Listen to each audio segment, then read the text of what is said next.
Do like one of these things. Okay. Go? Okay. Okay. So, you guys know that I'm Baal Tshuva, and it's been about like 6 years now. And there's always a difficulty that I had that I didn't figure out into this year. And I want to tell you the answer to the difficulty because it's very deep and it's very powerful and it's very important that we all know it. And it's going to help us all tremendously, I think, when you understand. So the Torah says that the truth is the most important thing. The Torah is truth. So the truth is always the most important thing. It says that the face of Hashem is truth, is the Torah. It's truth. Meaning, how do I know that Hashem is in this place with me right now? If it's true. If someone's saying a lie, it means that Hashem is not present in that place. Because Hashem is truth, and the truth and the lie can't be at the same time.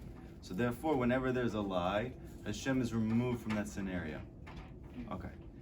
So that's great, that sounds beautiful.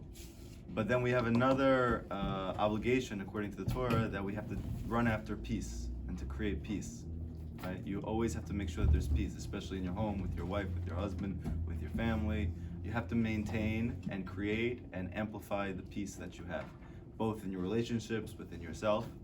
So the question is, how am I always going to be truthful and always going to maintain peace? Like for instance, let's say I tell my wife, how do you like my parents? Okay. The truth is, let's say, don't listen to this. It's not true. They like my parents. So let's say she didn't like my parents. Or let's say she didn't like one of my parents. Right? So according to the truth, according to the Torah, that she should always say the truth, so she should tell me she doesn't like my parents. That's true. But what about creating peace? Because that's going to hurt my feelings. So that's going to ruin the peace in our relationship, right? So then she should really tell me she likes my parents even though she doesn't, but then she's lying and it's not true. So now you have this issue, right? So this is a complicated issue. So I want to tell you that the answer to this is very, very beautiful, and it's going to open up, I think, your eyes a lot to what is the Torah offering us and how can it be so impactful in our lives and our relationships, X, Y, and Z. The answer is actually from last week's Parsha, which is Vayeshev. It starts and it speaks about how Yaakov, after battling all of his demons his whole life, starting with when he was born, with his issues with Esav as a kid, to ultimately when he leaves, and then he has issues with Lavan. His father-in-law screws him over. He has to stay 20 years away from his family, doesn't see his parents, who he misses dearly. Then after that, Esav comes after him to try to kill him. So he has like a whole balagan of issues that are going on in his life. And ultimately, he finally gets back to Eretz Yisrael. And the Pasuk says, Toldot Yaakov Yosef. The children of Yaakov, Yosef. So the obvious question is, you had 12 boys and you had one girl. So you have 13 children. You don't have one child named Yosef. You have 13 children. So why does the Torah say Toldot Yaakov Yosef? So it's a very deep secret. According to Rashi, Rashi is saying that because Yosef was the most like his father and he looked exactly like him, so as a result, that is like his main child, so to speak. Okay? Because he looked just like him. So now we have to understand that every person in the Torah doesn't just represent a real human being, they are that, but they each represent a different godly quality. The reason why we have Abraham, Yitzchak, Yaakov, David, Rachel, Leah, Sarah, they all represent a different quality which is godly, which is in each of our souls. That part of our soul which is called love is Abraham. Abraham is teaching us how to love. Okay, that's why he's actually the first Jew, because the beginning of the revelation of God in anybody's life is love. Right? That's why many Bali Tshuva, when they come back to Judaism, especially in our generation, they're doing it because they lack love, and they find love in Judaism. They find love in families. They find love in all of these things. So this is the beginning of a connection to God, is through love. And then Yitzchak represents fear, but not fallen fear, not fear like anxiety, I'm concerned, I'm worried, I'm despairing. Fear like when you're in awe of something. Like let's say you see a beautiful sunrise and you can't move because of how beautiful it is. You can't speak because your words would diminish the beauty of the sunrise. So when you're so overawed that you feel very small in comparison to the thing that you're looking at, that's the quality of Yitzchak. That was his relationship with God. He didn't love God like Abraham did, but he had tremendous awe of Hashem. He was just overawed by God. That's why he spent a lot of time in the fields, just doing Hibodedut and speaking to Hashem. Okay, there's my plug for the night. Then you have Yaakov. What is Yaakov's quality that is godly, which is in each of our souls as well, besides the love and the fear? It's actually the perfect harmony of these two things, and it's called truth. It says, give emet to Yaakov. Yaakov's whole thing is truth, which is very interesting because his whole life in the Torah, he's lying. He's lying to get the birthright. He's lying to get the blessings. He's lying to Lavan so that he can leave. He's constantly lying. And yet he is like the principal identity in the Torah for a person who holds the whole truth. So it's very hard to understand how that could be if he's not telling the truth. So part of the answer is Toldot Yaakov Yosef. The child of Yaakov is Yosef. When the Torah speaks about that someone gives birth to someone, if we're learning, it's not just people, it's also qualities. So what we're learning is, it's a little Kabbalistic, but the secret is that whenever somebody gives birth to something, that quality is giving birth to that next quality. So if Yaakov gives birth to Yosef, it means that truth gives birth to the quality of Yosef. And what is the quality of Yosef? It's peace. Okay? Remember the beginning question that I had? Which one are we doing? Are we doing the truth or we're doing the peace? So the Torah gives you an answer. That the main child of the truth, the main result of truth, real truth, is always going to be peace. Just like Yaakov gives birth to Yosef. So therefore, we have a question then. If we go back to the beginning question that we had, which was, what if I asked my wife, do you like my parents? So the truth is, she doesn't. But peace would be, she does. So which one is it? Peace. The answer is that the truth has to lead to peace.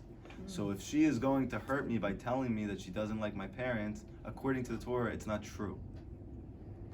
So this is a big game changer. This is a very big difference in how we look at life. Because how do we grow up usually? Like I remember when I was a kid, he used to always make fun of kids, or he used to say things that were mean to kids, me being one of them. And the thing that he always said, when people were like, why are you saying that? That's not right. He goes, well, it's true. That was his thing, but it's true. But it's true. So if it's true, you have a license to kill. Okay. But according to the Torah, nothing he said was true because he was hurting people. It's only true if it creates more peace. You ready with me? Part of the beauty of Torah is it makes you think more about what you've been taught growing up your whole life. The society teaches you the truth is whatever you think. The Torah teaches you whatever you see that's missing in the world is missing in you. So now let's say that you go around and you're saying, this girl's whack, and this girl's this, and this, right? You know why? It's because you're whack. Okay. So, I don't know what you guys were talking about before I came in here, but you guys are all great, but I'm just saying, see, I'm creating peace. See, that's true. Okay. So whenever you see something missing in something or someone, it's because you have that thing missing. Okay? If you see that somebody has issues with anger, you're able to point that out, it means that there's a part of you that's angry. This is a very deep psychological principle of the Torah. You cannot find something missing in the Bria, in the creation, unless you're lacking it. So that being said, when you're going to say something that's going to hurt somebody, first of all, you should know that your feeling that they have it is actually Hashem's sign to you that you have it. So you should first introspect and not even say it. But now let's say you say it anyway, because you say it's true. But it's not true, it's your truth. So the Torah's concept of truth is that it's always true. One of the redeeming qualities of truth is it never changes. It's not relative, it's absolute. You actually see this in the word truth itself. The word truth is the letters Aleph, Mem, Taf. It's the first letter of the Hebrew alphabet, it's the middle letter of the Hebrew alphabet, it's the last letter of the Hebrew alphabet. So the word itself is teaching you the truth is true from the beginning to the middle to the end. Everybody understand what I just said? So therefore, if the truth is going to change at any point, then it was never true to begin with. Let's say I do a business deal, and in the beginning it works, and then it doesn't work. So if I said it was a good idea, it was true, because it worked in the beginning. According to the Torah, it's not, because the truth means always. We say that Hashem's redeeming quality is that He's the truth, and what is the whole thing we say about Hashem? He was, He is, He'll be, and He never changes. So he is the absolute truth because he doesn't change. Okay? So now back to that question then. The only truthful answer that my wife can say to me is whatever creates more peace at that moment. And not just at that moment, long term also. Okay? So now you may ask me a question. Question is, let's say for instance, you're in court. According to Torah law, right, they have called a Beit Din. You have a guy, he murders somebody. You don't want to hurt his feelings, right? But he murdered somebody. So should you say he didn't? Because you don't want to hurt him. But the Torah says you have to say the truth. But the truth is peace, so the answer is, you have to indict him. He has to go to jail. According to the Torah, there is no jail, right? So therefore, he would have a death penalty. So how is that causing peace? And the answer is, you have a threat to society who murdered somebody. So you remove him from society, you're creating more peace in the world because he's not here anymore. So you see, always the truth is going to lead to peace. The truth is leading to peace. Yaakov gives birth to Yosef. Okay. Now Rav Nachman, he says something very beautiful. He says in every situation in your life, there is the truth and there is the truth of truths. Meaning there's different levels of this truth. Even though it's absolutely true and it doesn't change, there's different levels of the truth. So I'll give you an example that Rav Nachman gives. Let's say, for instance, you own an apple tree. Some kid comes by and he steals an apple from your tree and he starts eating it. So he didn't eat all day and he's famished. So he came to your tree, which was clearly yours, and he took the apple off and he started eating it. What's the truth about that situation? According to the Torah, he stole your apple. But what's the truth of truths? That he was hungry. And that Hashem is the cause of him taking your apple. So what happens if you're focusing on the first one, that this person just stole my apple, he has no concern for me, he doesn't have any respect, he doesn't care about my property, he doesn't like me. You spiral into all of these negative thoughts, all based on your truth. But what happens if you're focusing on the truth of truths? That really Hashem sent him to take an apple from your tree. We know that everything that Hashem does is for the very best. Everything he does is for your good in order to bring you closer to him. Everything he does is because he loves you. So therefore, the fact that he stole your apple is great. And what does that cause within you? Peace. You feel peace from that, right? You get into a horrible fight with your husband, you're thinking, But if you realize that you only got into a fight because Hashem wanted you to, so you feel peace from it. You didn't have a choice. The Gemara says very clearly, the only free will that a person has is, does he believe in Hashem or he doesn't? So that means that everything that happens in your day, you don't choose that. Hashem is choosing it. You're just experiencing it. It's like you're in a movie. Okay? So when do you feel peace in your life? Not when you see the truth of things, which we're constantly holding by, which is really called a lie according to the Torah. It's not the full truth. But the truth of truths. You need to constantly be looking for the truth of truths of things that are happening in your life. Not what appears to be happening, but what is really going on. Like, I'll give you an example. This past Friday in the morning, I double parked. Okay, I'm from New Jersey. I'm not like so familiar with New York driving, whatever. But I see that people do this. They come to the side, they put the blinkers on, and then if people can come to the other side, so you're okay, and you can go in quickly and come out if you can't get a spot. Double park. Right, just quickly. You know, go and get my kids. Right, I pray in the morning, and then I get my kids, and I bring them to Gan, to the daycare. So I go in quickly usually. I come out, I put it on the side. Okay, I did that. I stayed in a little bit longer than usual because my family needed me or whatever. I came outside and there was a whole backing up because there was a truck who couldn't get by my car. And I come out with my kids and the guy comes out of the truck and he starts yelling at me and screaming at me in front of my kids. And my kids start crying hysterically. My son ran across the street because he was so scared of the guy. Like he doesn't experience so much of that in my house. Thank God there's a lot of peace in my house usually. So my kids don't see a lot of fighting. So when they see someone who's getting very angry, like it was very disturbing for them.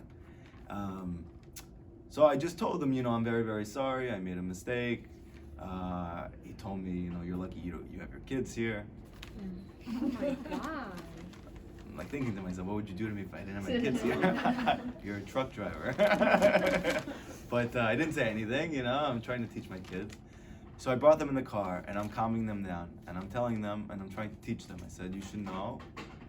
My son said to me, why is the angry man yelling at you? Or no, why is the bad man yelling at you? That's what she said. Why is the bad man yelling at you?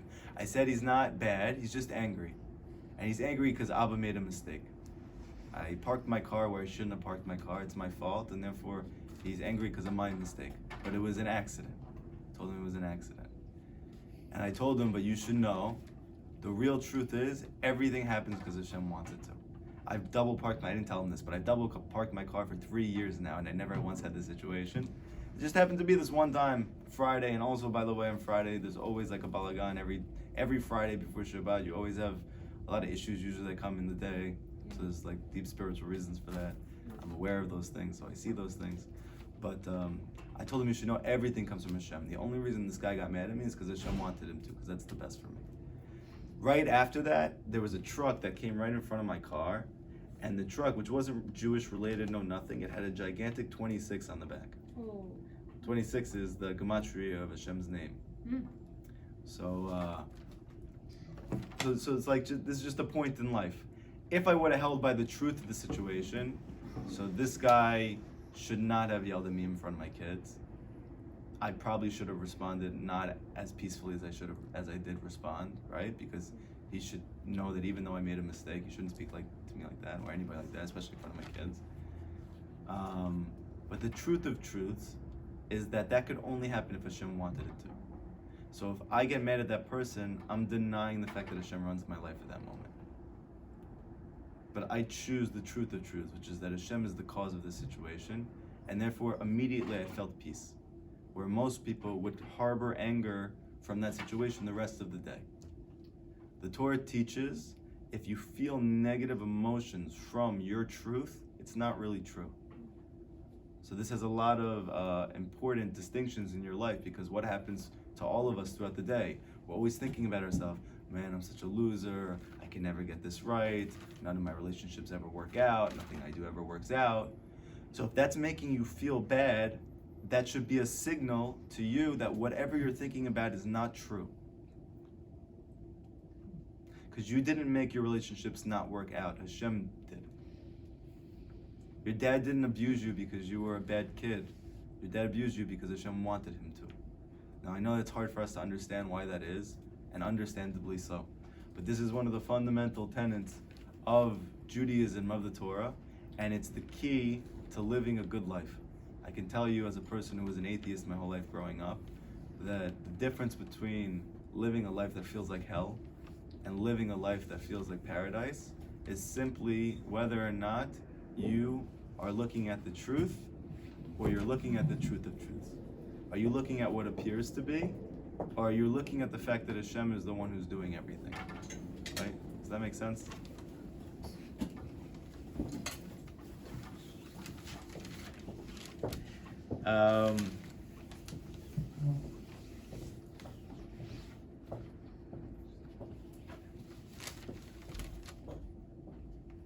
So I told you that the face of Hashem is called truth. But we are now saying that really the truth is peace. So I want to show you something very interesting. There's a name of God that we say is called Shalom. That the word peace itself is actually one of the names of God. Therefore, it's a whole question, according to Jewish law, whether you should ever name your kid Shalom. Because if it's a name of God, you can't say it in the bathroom.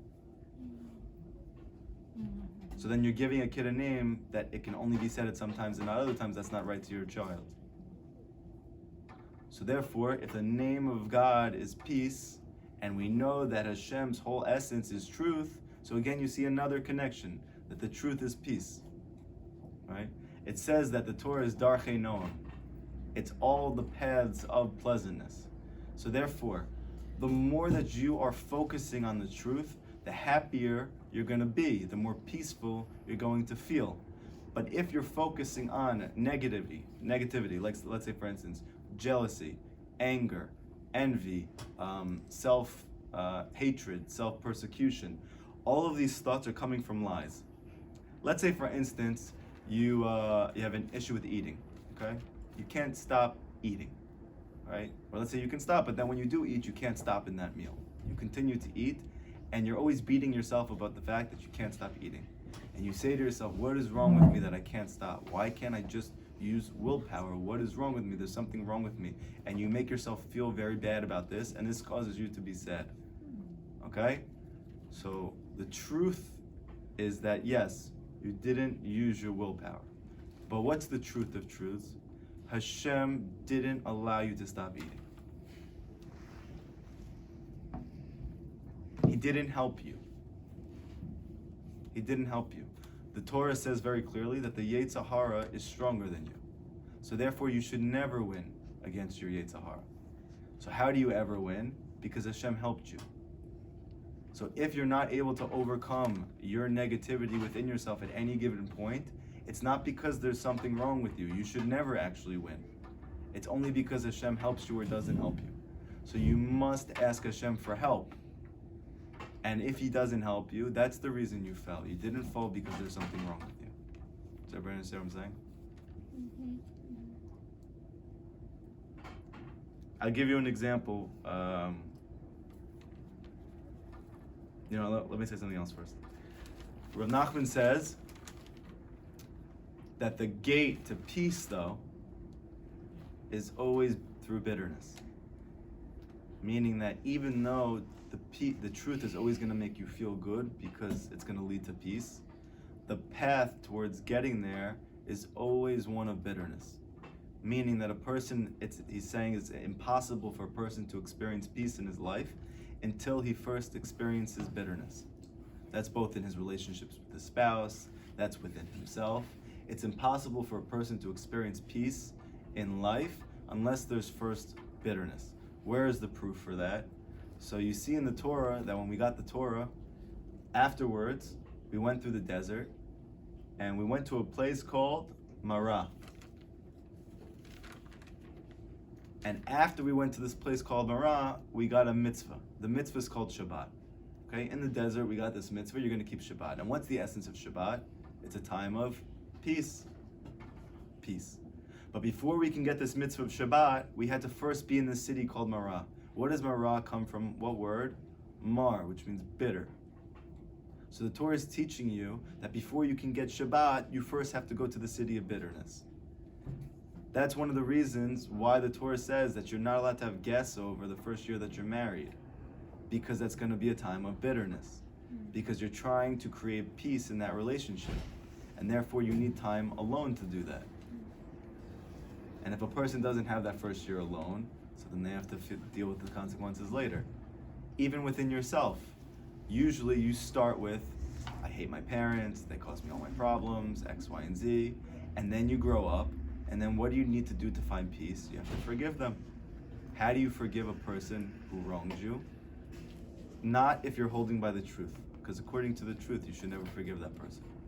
But according to the truth of truths, which is that Hashem is the reason why they hurt you, so then you can forgive them because it's not their fault. How is it that every night before we go to sleep, we forgive everybody of everything that they've done to you? By accident, on purpose, in this life, in past lives. How do you honestly say that every night? What if a person abused you? What if chas v'shalom a person raped you? What if chas v'shalom you had a person who cheated on you? How can you forgive that person? He very much hurt you and you're dealing with this for now years, maybe your whole life. And the answer is that nobody can do something unless Hashem wants them to. And therefore you're forgiving them because they're not the cause of it. Hashem is the cause of it. I'll give you an example of this. When I was growing up, I had a lot of issues with my dad, just between us, and I guess it's not between us because we're sending this to people, but it's important for people to know because the truth leads to peace, okay? I had a lot of issues with my dad, and I always blamed my dad for all of my problems. And according to paper, like on paper, you would say, yes, he is the cause. All of the issues that I had growing up with depression and anxiety, and then maybe you could say because he was so neurotic, and I grew up in that environment, so it made sense that I felt that way, and then that's from him, right? But the truth of truths is that Hashem gave me that dad because that's exactly what I need for my rectification in this world. and if I know that he's the perfect father for me to have in order to fix myself, then in reality he's doing me a huge favor. But the only way I can ever come to that realization is if I believe that everything comes from Hashem. And that's always the truth of truths. And that always makes a person feel good. When I was in the Chabad, the cemetery for the Chabad Rebbe, the one that passed away, I went there because people said that if you go there, they have like books of his letters that were written to him, and then he wrote responses. And they'll pick out the book for you, and you put your finger like in a certain spot, and then they're going to read it to you. And this is the answer to whatever your problem is currently. So for me, I was going through a very deep depressive episode at the time, and I was looking for any help that I can get, and I heard about this, so I figured why not. This cemetery happens to be in Queens, where most people are in Israel, buried. So I went, and they opened up the book, and they read it to me.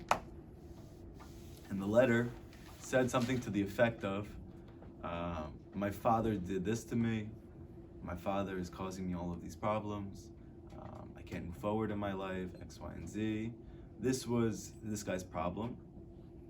And then he read it over to me, and I said, no, let me pick again, because this has nothing to do with my issues. This has nothing to do with my problems. I have other problems. This is not, maybe there's a problem I had when I was a kid, but this is not my problem right now. So he said, no, this is it. This is how it works. You put your finger in, wherever you go, that's the issue, that's the problem. What was the Rebbe's response to him?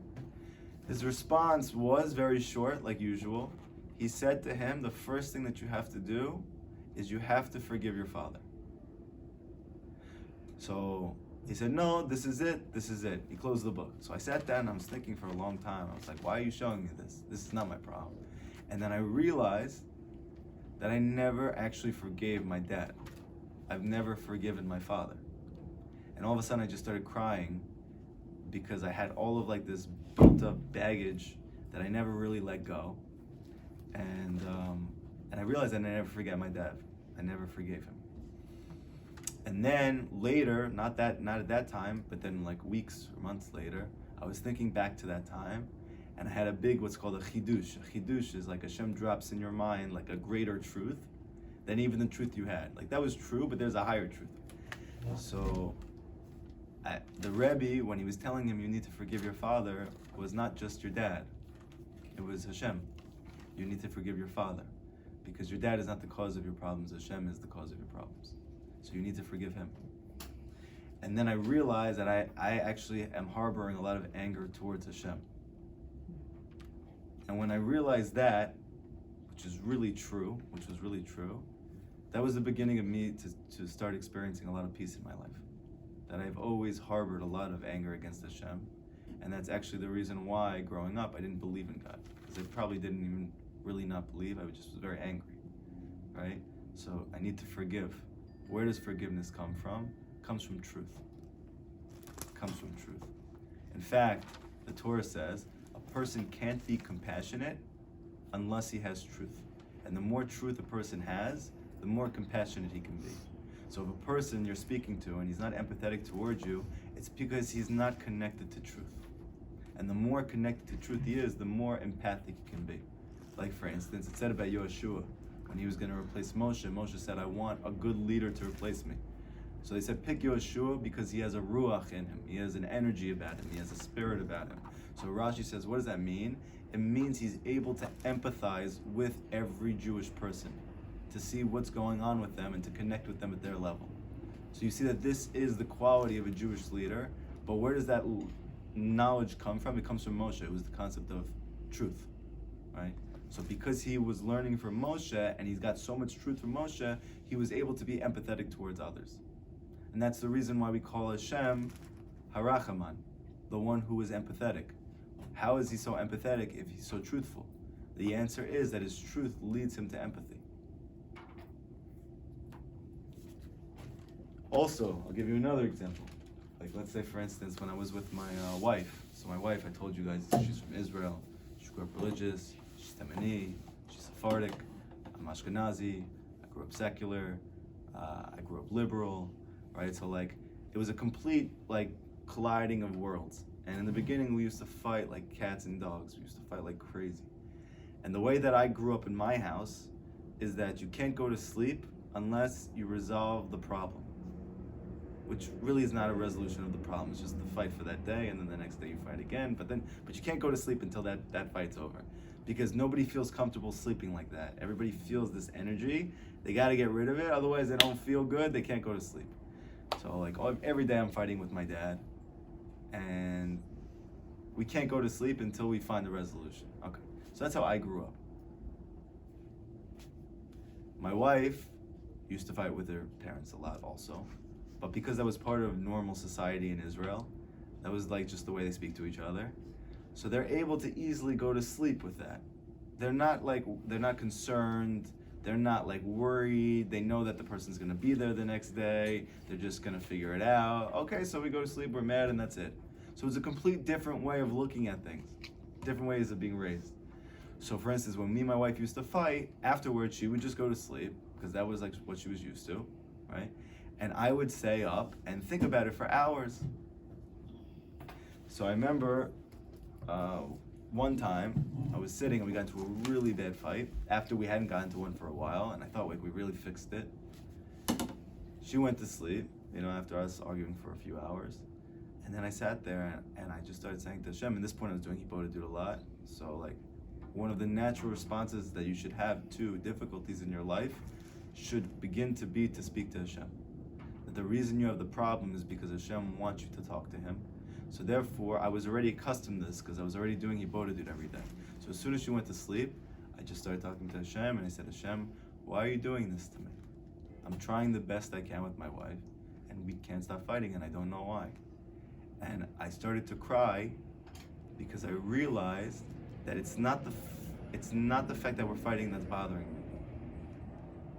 It's that I can't feel secure about myself knowing that somebody's upset with me. Does everybody hear the difference? I thought I was unhappy because of something with our relationship, but I was really unhappy and not settled because I was insecure. And that's two different things. So therefore, that was like the beginning of us actually starting to have peace, when I started to become more comfortable with the fact that she's not going to leave me if we get into a fight. And she is going to be there the next day. And she's not going to stop loving me. Because the way that I grew up is there's a fight, it has to be fixed. Why does it have to be fixed? Because who knows what's going to happen after this, right? So I had to work on myself to be comfortable with the fact that in truth, we fought, but that's not who we are. We had an argument. So this is called truth, and that truth leads to peace, right? But if the truth is causing me to always be upset and always be scared and always be afraid and always be sad, so according to the Torah, it's not true. And you have to look deeper at whatever is going on for you. Let's even look in Jewish law, for instance. Something very interesting. The worst avera of all the averot is called Lashon Hara. Just to speak badly about somebody else. Now the interesting thing is you would think that it's speaking badly about somebody, and it's not true. That's what it's speaking about. Let's say, for instance, you say like, wow, this person hurt me and they didn't, right? So that's the worst thing you could do, is you made something up about this person and you hurt them and it's not true. But according to the Torah, Lashon Hara, which is the worst sin in the Torah, only happens when what you're saying is true. It's only called Lashon Hara when what you're saying is true. Let's say, for instance, you say, this girl is fat. Okay? She's fat, and she happens to be overweight. According to the Torah, that's called Lashon Hara, because what you said is true. Now, if you said she's fat and she wasn't, so it's also not good, but it's not called Lashon Hara. It's called something else. So I'm just trying to point out how far the Torah goes to show you what is the result of saying things that you think that are true that are hurtful. That it's the worst thing that can be, because it's not really true. It's not really true because you're hurting them. So with us in our life, we need to think about this, especially like when we do our Hibodedut and we're talking to Hashem about the things that we're going through. How much of that conversation is causing you to feel angry or to feel sad, right? Any situation in your life. This should be your homework for like the week. Look at any situation in your life. Look at the way that you naturally respond to the situation. The way of your natural response is going to be according to the external, simple, superficial reality. And you'll notice that automatically your feelings from that situation are going to be anger and or sadness and or despair and or fury and or jealousy and or envy. It's always going to be something negative. Why? Because like for instance, the Torah teaches that everything in this world, especially Kabbalah talks a lot about this, and Chassidut, that everything in this world has two elements to it. It has a fruit and a peel. Everything in this world has an external and an internal, what we call body and soul. Everything has this. So, what happens when you eat a banana while the peel is still on? Are you going to feel good after? Is it going to come out of your system well? Probably not. You don't have to tell me too much about it. I'm just assuming it's not going to. I've never had the banana with the peel. I know that it's not good for you and there's no nutrients in that banana and it's not edible. Okay. When you look at something at face value in your life and you're not looking for the deeper truth, which is that Hashem is the cause of whatever's taking place, it's like you're eating the peel of that situation. Let's say, for instance, Chas v'shalom, you have a kid and your kid has autism, okay? You know why my kid has autism? Because we were together before we got married. Okay, let's say, like, according to Torah law, you're not supposed to be with your wife before you get married. You happen to have, now you heard it's a big avera, now you feel, and now your kid came out and your kid has a disease, so, or he's on the autism spectrum. So now you're blaming yourself for that thing that you did, right? So that might be true according to your limited truth, but according to the truth of truth, the reason your kid has autism is because Hashem did that for you. And why would Hashem do that for you? Because that's the very best thing that could be for you. Now, for you to understand that takes faith, okay? But that is called the truth of truths. When you look at the truth of truths, then you're eating the fruit of every situation. You're not eating the peel, and then it tastes good, right? Let's say, for instance, I left this class, and all of a sudden, over the next 9 months, you saw me starting to gain a lot of weight, but not like proportionally. My stomach just started getting very round in the front, okay? And the first few months, I had to leave class in the middle because I started getting nauseous and puking and whatever. And then, like, months are going by, and all of a sudden I start breaking out, and I start to be, like, a little bit more moody than usual, right? And, like, in the middle of class, we have to stop because I really want to eat ice cream right now. Okay, so, like, I'm doing this for 9 months, and it's becoming more and more and more, and I don't know what's happening to me because I don't know why I'm gaining this weight and why I'm feeling sick and X, Y, and Z. Now, imagine I go to all the doctors in the area, and they all tell me we don't know what's wrong. So what would I think? What would you think if all of these things were happening to you? You were sick, you were nauseous, you were moody, your stomach is growing for no reason, you're not eating any more than you usually do, you don't understand what's happening, and nobody knows why. You probably think you're dying. And then at the end of 9 months, let's say at the end of 9 months, all of a sudden, I have to go to the hospital because water starts coming out of me. And I'm sitting in bed, and all of a sudden, I feel everything breaking inside of me. And I'm bleeding profusely. So what would I think? I'm dying, something inside me is dying, my life is coming to an end. But what's the irony of the situation? That I'm pregnant and I'm giving birth to life. So this is every situation in our life. The truth of that situation is I'm nauseous, I'm confused, I'm gaining weight, I'm angry all the time. That's true. But the truth of truths is that I'm pregnant and I'm giving birth to something greater. So when I focus on the second one, what am I going to feel? Happy, peace, joy, excitement, life force. But if I don't know that and I'm only focusing on what I feel, I'm going to feel anger, sadness, despair, confusion. What's the difference? The peel or the fruit? The Torah is teaching you, look for the fruit and avoid the peel. There's a video game called Mario Kart I used to always play. And in this game, you need to avoid banana peels. You don't know? Because when you ride over the banana peel, not only do you like slow down and then you lose the race, but you actually spin out as well, which is like a really good mashal in life. Same thing in your life, in the situations that take place in your life. Let's say you go home now and you get into a fight with your husband, or your dad, or your brother, or your sister, or your friend. If you come out of there saying, this person is wronging me, what are you going to feel? Anger, despair, sadness, confusion, X, Y, and Z, and you'll tumble out. And it's very hard, by the way, to keep the Torah if you're angry or you're sad. In fact, Rav Nachman says the main reason why a person is not connected to Hashem is because he's not happy. And if you were to be happy, you would feel very connected to God.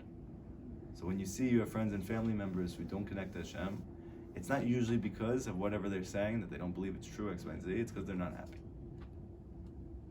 Something to think about, okay? But if you come out of that situation and you say, the first, and this is really what Rav Nachman is teaching us, and this is something that you really need to bring into your life. This is a quick, practical thing. You should say this after every event in your life. These 3 statements, okay? I got this from Rav Shalom Arush. He learned this based on Rav Nachman's wisdom. It's a very powerful, very simple, practical method of training the way that you think, not according to whatever you think is true, which is called a lie, but whatever is really true, which is called peace. And that is, whatever is happening to me right now is for the very best. Anything that happens in life is happening from Hashem. And whatever Hashem is doing is in order to bring me closer to Him. Okay? So everything comes from Hashem, everything is for the very best, and everything is only in order to bring me closer to Him. If you start to think without saying those 3 things, you are going to think wrong.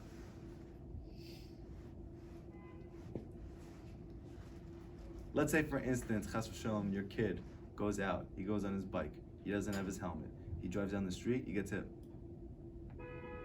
So what are you going to be thinking to yourself? I messed up. I'm the reason he got hurt. I'm this, I'm that. How many kids go on their bike and don't have helmets and they don't get hurt? How many people have helmets and have seatbelts and they do get hurt? So what's the reason? Because for whatever reason, Hashem wanted him to. Okay? If you're focusing on the fact that it's your fault, you're focusing on a lie. And the result of lies are sadness and anger. The result of the fact that you will think that it's Hashem and not that it's you, then automatically you're going to feel happiness and peace from that, because it's true. So if you want to know, am I hovering over the truth or am I hovering over a lie, the answer is it making me feel bad or it's making me feel good? If it's making me feel happy, it's because it's true. If it's making me feel bad, it's because it's a lie. So you have to say these 3 things over and over and over again. And then as time goes on, then what's going to happen is you're going to use that as a springboard to get closer to Hashem. I'll give you an example. I was with my family and they get a house, like usually in, what's it called? Montauk. Ever since they got together, my parents, they always got a house in the summer in Montauk. What time is it, by the way? 9:46. 9:46. So they get a house in Montauk every summer. It's like their favorite part of the year. They toil and they work and they slave for 11 months, so that for a few weeks they get to go to Montauk and then dread going back to their life. Okay, so now I visit them, and I visited them this past year, and I'm learning more and more how big of a mitzvah it is to honor your parents. So I want to do this for my parents, which as a kid I never did anything like this growing up, and it would be bizarre for my parents to see me, like, let's say they come in and I get up, they would be like, why are you getting up? This is very weird. Or let's say I serve them instead of them serving me. They would think that was very bizarre. They wouldn't feel comfortable. But I did it, right? The food came out on Shabbat, right? And they kept Shabbat for us, which is very nice. I wanted to serve my dad instead of my mom serving my dad. So I went to give my dad the food, and because I'm very clumsy and because I'm a man, I dropped the food and the drinks all over him, and he got very mad at me. So I was trying to do a nice thing, and he got very, very angry. And then I was very mad. So how would I normally react to my dad? I'd probably just get into like a big fight with him, X, Y, and Z. But now I'm trying to grow, be more mature. So I left the room instead of responding, which is a good thing, by the way. I left the room and I said to myself, Hashem, everything comes from you. Everything is for the very best. Everything is for me to come closer to you. And I didn't go back into the room until I believed what I just said. And then I went back in and I was fine. And then later on, I realized that all of these things happen to you because Hashem wants a close relationship with you. So Hashem will have people give you difficulties in your life so that you have a reason to turn to Him because you're not doing it of your own volition. But when you turn to Hashem of your own free will, which is what we're trying to learn to do, then Hashem doesn't need to give you a reason to speak to Him. Right? You know, like when your kids, they cry out for attention when you're not paying attention to them, so then they cause you problems. But if you gave them attention, they wouldn't cause you any problems. They're just doing it because they want attention. So I'm not trying to compare the two, but so to speak, Hashem wants your attention. Okay? Hashem created you because He wants to have a relationship with you. Imagine the only reason you exist is because He wants you to speak to Him, and you never talk to Him. So He's just waiting every day. So what does He do? He has your husband give you a hard time. And then when your husband gives you a hard time, what are you supposed to do about that? Take that, do not respond to your husband, go outside and speak to Hashem. Hashem, why are you doing this to me? Why can't you let me to have peace with my husband? Why are you the one who's causing this to happen to me? Right? Because your husband's not the cause of it. Because nobody has free will. Your only free will is, do you believe in God or you don't? Everything is from Hashem. Does anybody have any questions about what we spoke about tonight? Yes? I have a question, just a statement that you made that really stuck with me. You said threat to society. I went to a yeshiva for 1 year, freshman year of high school, and our Rabbi Asher, taught us this. A Jew has to love himself and has to be in alignment with himself. And if he doesn't do that, he's a threat to society. He ends up in jail, he ends up in rehab, he's no good. Right. And that really stuck with me for the rest of my life. Right. And then if he's a threat to society, so then he's not causing peace.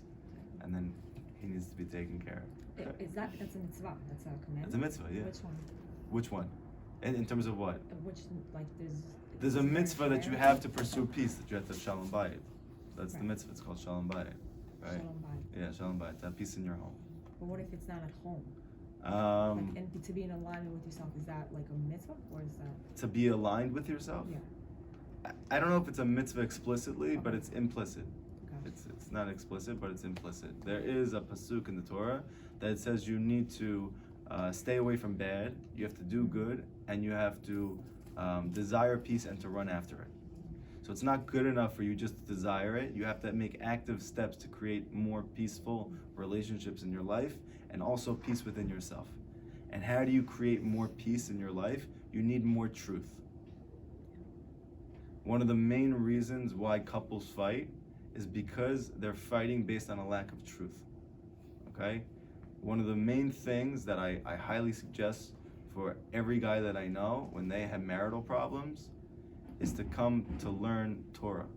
Because a person who learns the truth is going to be more at peace with his wife. And one of the main ways you can gauge to yourself, am I holding more by truth, is do I have more peace with my wife? For example, the Torah says, a man does not truly have the Torah unless he's married. How can you say such a thing? What if a person's learning all day, every single day, and he's not married? How can he not have the truth? The answer is that the truth is peace, and he never made peace with anything else. So he can't really have truth. His truth is like all in potential. You need to now use that in a relationship and to create peace with that truth. Otherwise, it's not real peace. So only a guy who's married can have real truth because he can have real peace. Peace doesn't mean we're not fighting. That's not peace. Peace is you have two things which are completely different in nature. They come together and they create a harmony between them that allows both of them to still be themselves, but within a relationship. It's hard. Very, very hard. You want to know how hard it is? It's a miracle. Now, I'm telling you that for a reason. It's very important. If you heard what I just said, so then you would have the response that she just had. That sounds very hard. Rav Nachman teaches if you have peace at home with your husband, it is mamash a miracle. It doesn't make sense that you should have peace with your husband because you have completely two different natures, two different ways of thinking. Your souls are rooted in two different parts of the spiritual spectrum. Everything about you is different. So how can you ever have peace? So we learn that there was the Keruvim, which were the angels on top of the Aron where the Torah was kept in the Beit HaMikdash.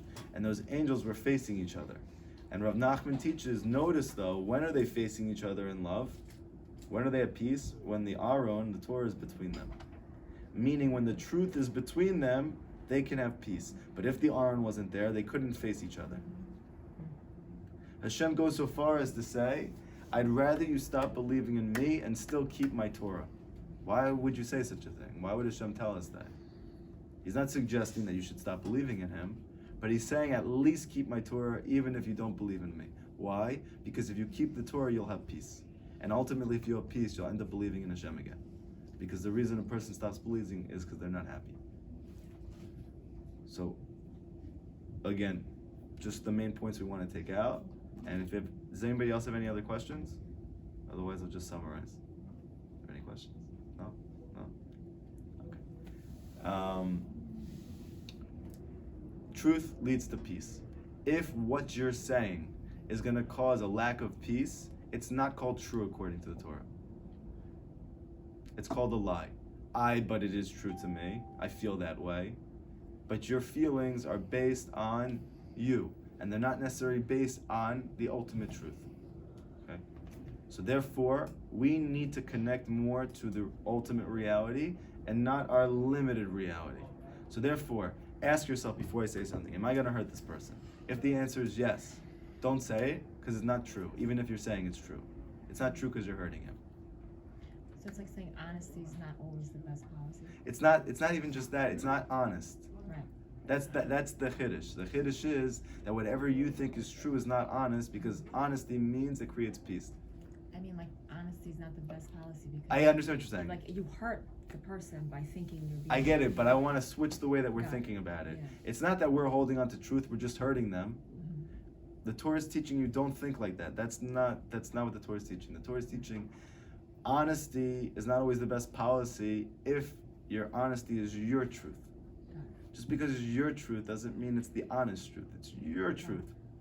But your truth might hurt somebody. Yeah. Right? Like for instance, a guy, he hates Jews because let's say he was a kid growing up, something happened to him, he was going out with a Jewish girl, she broke his heart, people said this happened to Hitler, okay?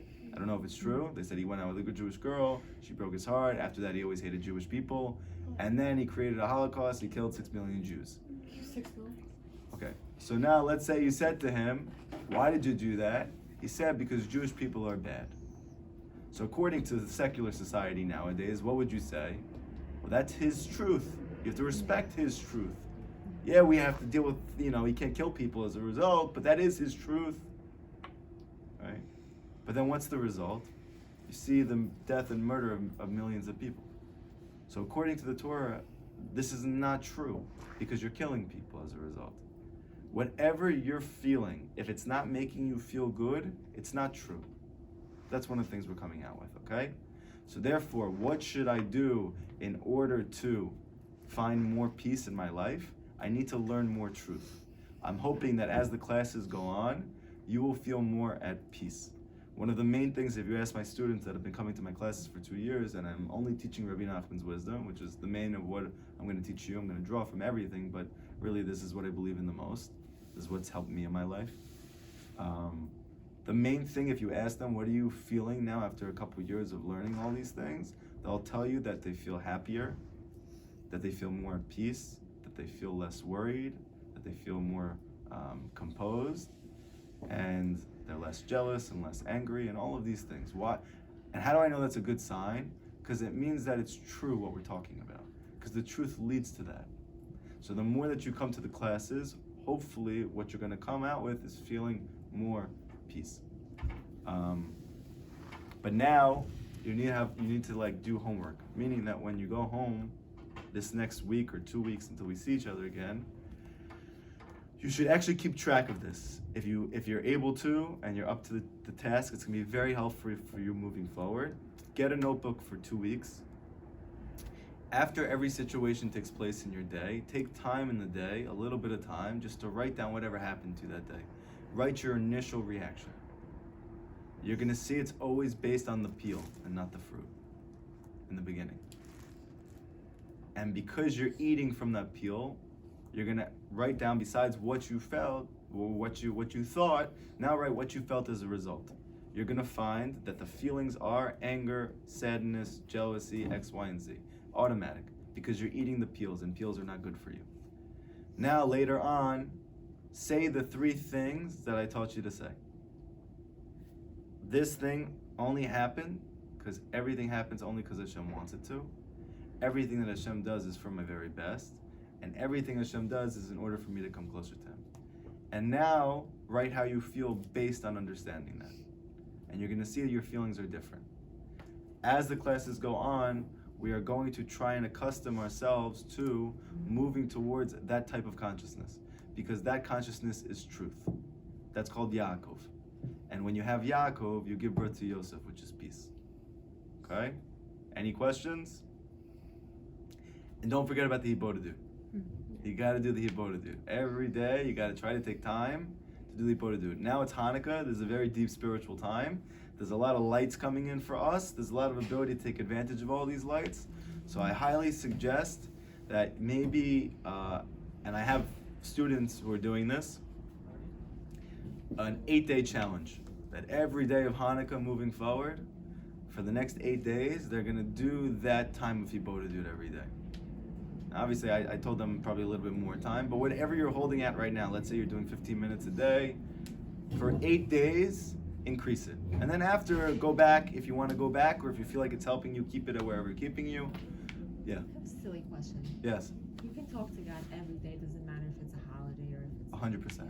Yeah. Some of my students ask me, what about on Shabbat? I heard you're not Shabbat. supposed to ask for Right. things. It's not true.